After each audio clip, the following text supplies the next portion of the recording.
Hey folks, welcome back to another Dice Tower preview. I'm Mark, and today we're taking a look at Trickdraw, which is brought to you by Housefish Balloon. It's for 2 to 5 players, ages 12 and up, and games generally run about 5 to 20 minutes. Welcome to the world of Saloondria, where cowboys and magic come together. The game is set in the town of Trickdraw Junction, a desert town acting as the center of a few major cities and the Cursed Lands, which results in a variety of crazy characters passing through the town. These people often butt heads and engage in magic-fueled western shootouts. So, you will use the cards from your hand and in front of you to craft tricky combos and outsmart your opponents in this magical western shootout. What starts as a drawing and playing one card per turn quickly escalates to executing devastating attacks. Keep a close watch out for those around you, because in a single turn, the least intimidating player can become a terrifying adversary. One thing is certain, the victor will no doubt have the trickiest draw. In the end, your main goal is to be the first player to get 10 points and win the game. So, the great thing about games like this is that it's so easy to get someone in and playing right away. And I like this one for the fact that even at a 2-player game, it still plays really well. But it definitely gets more fun as you get those higher player counts. But it is so simple. You have 2 cards in your hand to start. You're going to be drawing a card and playing a card. It's that simple. And then the cards that you start to build in front of you might have actions depending on how you've played them. So, on your turn, you can play it face down or face up.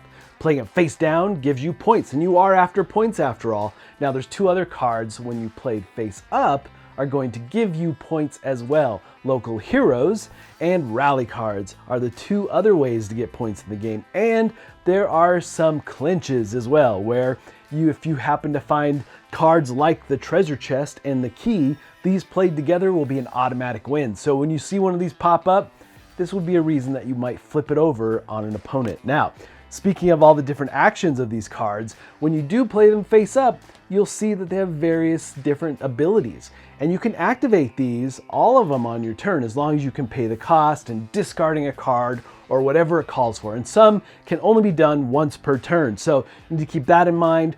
But they all have various abilities, and the more you have in play, the more options you can do on your turn. Some are going to allow you to just play another card. Others will allow you to draw cards. Some are going to allow you to steal from other players or even swap your hands with another player. Also, the big one though is flipping. You have cards that allow you to flip not just your cards, but your opponent's cards. And this becomes strategic and powerful as you start to flip over their actions that they can perform or points that they're getting. And it is an interesting trade-off though, because if you remove an action, flip it over, then they get an extra point, so getting them ever closer to the win.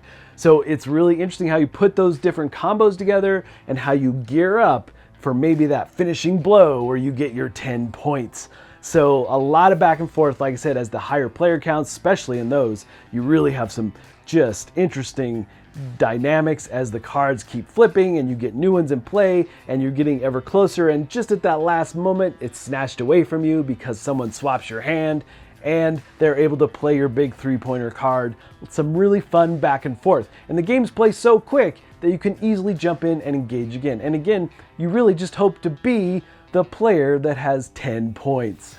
All right, folks, just a reminder once again, this has been a Dice Tower paid preview, and everything you've seen here is pretty much ready to go. Now, the artwork, simply fantastic. Conveys that magical western theme, and I can't stop saying Trickdraw Junction. I love it so much. They even have a little mini game, Housefish Balloon, that helps you pick your first player, and that's just a nice little touch. But the game is super fast paced, plays really quickly, easy to get folks into, and as you put those cards together, those big devastating combos, you can start flipping multiple cards, drawing cards, manipulating the cards of your opponents. There's definitely a lot of back and forth. And this whole world of Saloondria, they hope to expand and do more with. So I'm looking forward to see what they're going to do there. But folks, ultimately, if this looks like something of interest to you, I'm sure they'd appreciate your support.